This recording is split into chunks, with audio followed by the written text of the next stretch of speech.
అలానే మిస్ఎస్ రావు ప్రభుత్వ ఉద్యోగులు ఒక సంఘటిత శక్తి. వాళ్ళు ఎక్కడ స్విచ్ వేస్తారో, ఎక్కడ బల్బుని వెలిగిస్తారో కూడా చాలామందికి అంతుపట్టదు. సిపిఎస్ని రద్దు చేయాలి, ఇది ప్రధానమైనటువంటి డిమాండ్ తెలుగు రాష్ట్రాల్లో, అటు తెలంగాణలో ఇటు ఆంధ్రప్రదేశ్లో. ఆంధ్రప్రదేశ్లో సిపిఎస్ రద్దుకు సంబంధించిన హామీ చంద్రబాబు నాయుడు గారు ఇవ్వలేదు ఎన్నికల్లో. అలాగే పవన్ కళ్యాణ్ గారు కూడా ఇవ్వలేదు. గత ప్రభుత్వం సిపిఎస్ రద్దు చేయలేమని చెప్పేసింది. దాంతో సిపిఎస్ అనేటువంటి డిమాండ్ ఆల్మోస్ట్ ముగిసినటువంటి అధ్యాయంగా కనిపిస్తూ ఉంది. కానీ వ్యూహాత్మకంగా దాన్ని మళ్ళా తెర మీదకి తీసుకొచ్చేటువంటి ప్రయత్నం ఆంధ్రప్రదేశ్ ప్రభుత్వ ఉద్యోగులు తెలంగాణ నుంచి కదిలించేటువంటి ప్రయత్నం చేస్తూ ఉన్నారు. వాస్తవంగా కేసీఆర్ గారు ఉన్నంత వరకు 10 సంవత్సరాల పాటు సిపిఎస్ రద్దు అనేటువంటి అంశాన్ని తెలంగాణ ఉద్యోగులు పెద్దగా తీసుకురాలేదు, ఎక్కడ కూడా బలంగా తీసుకురాలేదు. కానీ ఇప్పుడు సిపిఎస్ రద్దు అనే దాన్ని బలంగా తీసుకురావడానికి సిద్ధమయ్యారు తెలంగాణ ప్రభుత్వ ఉద్యోగులు. లేదంటే నిరవధిక నిరసన చేస్తాము అని చెప్పి ఒక వార్నింగ్ కూడా తెలంగాణ ప్రభుత్వానికి ఇచ్చారు.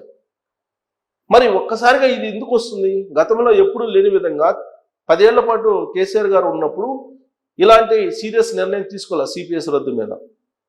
ఇప్పుడే ఎందుకు వస్తుంది అని అంటే, హైదరాబాద్ కేంద్రంగా చేసుకొని కొంతమంది రిటైర్డ్ ఐఏఎస్లు, అలాగే ప్రస్తుతం అధికారంలో ఉన్నటువంటి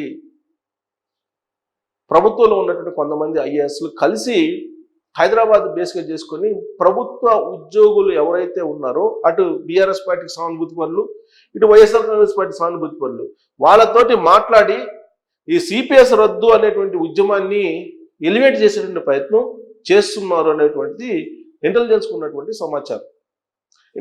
ఇంటెలిజెన్స్ వర్గాలు కూడా అనుమానిస్తున్నాయి. గతంలో ఎప్పుడు లేని విధంగా సిపిఎస్ రద్దు అనే దాన్ని ఒక సీరియస్ అంశంగా తీసుకొని ఇప్పుడు తెర మీదకి వచ్చి అది లాస్ట్కి సమ్మె దాకా వెళ్ళాలి అనేటువంటి ఒక ఆలోచనతో ఇప్పుడు తెలంగాణలో ఉండే ప్రభుత్వ ఉద్యోగ నేతలు ముందు కదులుతున్నారు అనేది ఇంటెలిజెన్స్ సమాచారం. వాస్తవంగా తెలంగాణ, ఆంధ్రప్రదేశ్ ప్రభుత్వాలలో ఉండేటువంటి ఉద్యోగులు ఫిట్మెంట్ విషయంలో పోటీపడి తీస్తున్నారు. 2 రాష్ట్రాలు ఏర్పడిన తర్వాత అటు తెలంగాణకి ఎంత ఫిట్మెంట్ ఇస్తే ఆంధ్రప్రదేశ్ ఉద్యోగులు కూడా మాకు అంతే కావాలన్నారు. ఆ రోజున ముఖ్యమంత్రిగా ఉన్నటువంటి కేసీఆర్ గారు, అలాగే 2014 నుంచి 2019 వరకు అధికారంలో ఉన్నటువంటి చంద్రబాబు నాయుడు గారు ఫిట్మెంట్ విషయంలో తెలంగాణకి ఏమాత్రం తీసుకోకుండా ఆంధ్రప్రదేశ్ ఉద్యోగులకు కూడా ఇచ్చారు. తెలంగాణనేమో మిగులు బడ్జెట్ తోటి ఏర్పడింది, మిగులు రెవెన్యూతో ఏర్పడింది. ఆంధ్రప్రదేశ్ ఏమో ఆర్థిక లోటు తోటి ఏర్పడింది. అయినప్పటికీ కూడా ఆ రోజు చంద్రబాబు నాయుడు గారితో ఒత్తిడి చేసి తెలంగాణ ఉద్యోగులకు ఎంత ఫిట్మెంట్ ఇచ్చారో అంతే ఫిట్మెంట్ని ఆంధ్రప్రదేశ్ ఉద్యోగులు కూడా తీసుకున్నారు. అదనంగా అనేకమైనటువంటి బెనిఫిట్స్ ఆ రోజు చంద్రబాబు నాయుడు గారు ఇచ్చారు ఆంధ్రప్రదేశ్ ఉద్యోగులకి.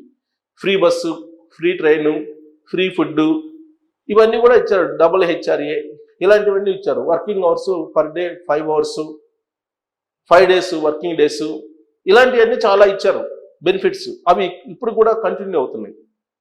అయినప్పటికీ కూడా సాటిస్ఫాక్షన్ లేదు వాళ్ళకి.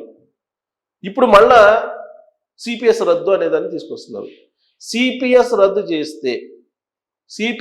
చేస్తే రాష్ట్రాలు ఆర్థికంగా చితికిపోతాయి, మళ్ళా కోలుకునే పరిస్థితి కూడా లేదు అనేది ఆర్థికవేత్తలు బలంగా బల్లగుద్ది చెప్తున్నారు.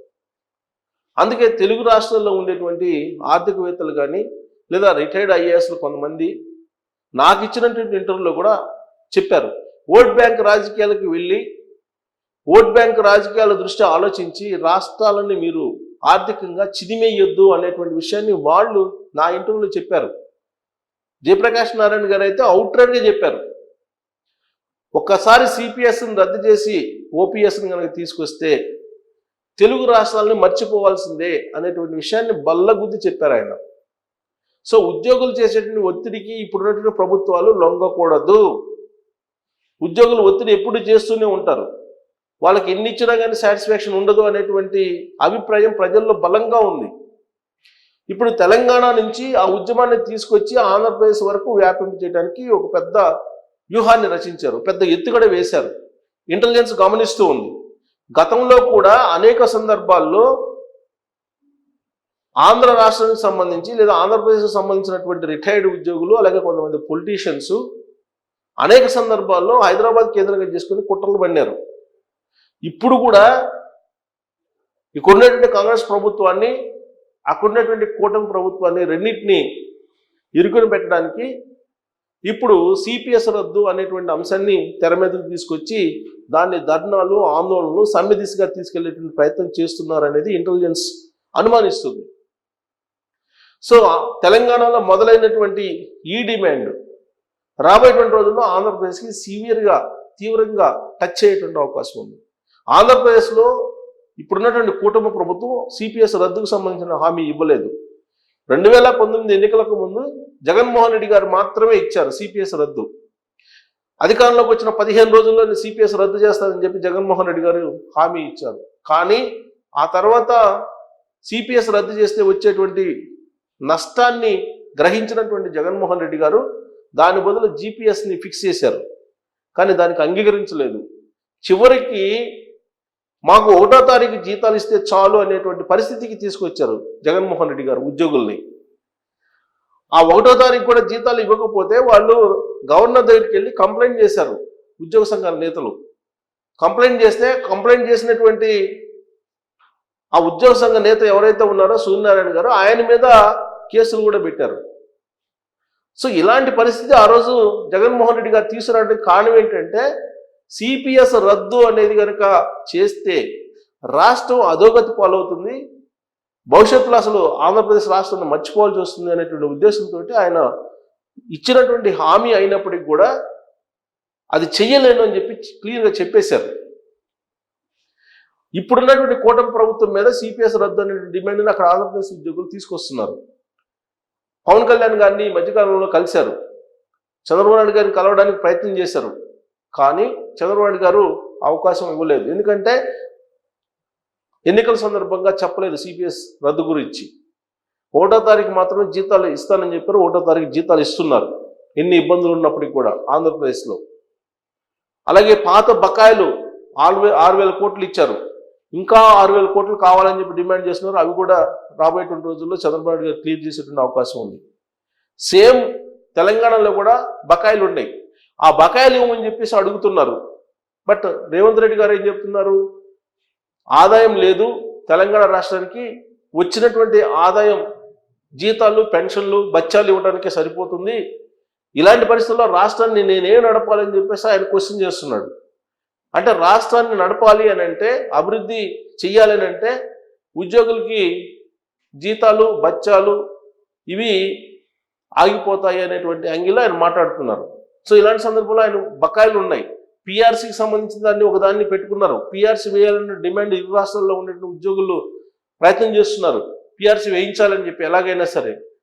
ఒకవైపు మిగులు బడ్జెట్ ఏర్పడినటువంటి తెలంగాణలోనేమో దాదాపు 8 లక్షలు అప్పులు అయినాయి, లోటు బడ్జెట్ ఏర్పడినటువంటి ఆంధ్రప్రదేశ్ ఏమో దాదాపు 10 నుంచి 12 లక్షల కోట్ల రూపాయలు అప్పు ఉందని చెప్పి వాళ్ళు అంటున్నారు.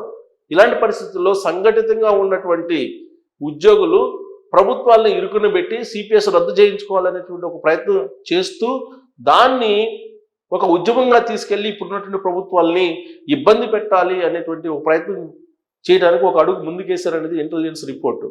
దానికి YSR Congress party BRS party funding ఇవ్వడంతో పాటు మోరల్ సపోర్ట్ కూడా చేస్తుంది అనేటువంటి సమాచారం ఇంటెలిజెన్స్కి చేరినట్టు కూడా తెలుస్తున్నటువంటి క్రమంలో మరి ఇరు రాష్ట్రాల ముఖ్యమంత్రులు ఉద్యోగులకి పిఆర్సీ సిపిఎస్ రద్దు బకాయిల క్లియరెన్స్ ఇవన్నీ చేస్తారా, చేసిన పరిస్థితి ఉందా? ఒకవేళ చేయకపోతే ఈ ప్రభుత్వాలను బదనాం చేసి మేము ప్రభుత్వాలను దించుతాం మళ్ళీ ఎక్కిస్తాం అనేటువంటి ఉద్యోగుల్ని వీళ్ళు నిలువరించగలరా అనే దాని మీద మీ అభిప్రాయం తెలియజేసి, మరి ఉద్యోగులకి పిఆర్సీ వేయాల్సిన అవసరం ఉందా, సిపిఎస్ రద్దు చేయాల్సిన అవసరం ఉందా అనే దాని మీద మీ అభిప్రాయం తెలియజేయచ్చు. Thank you.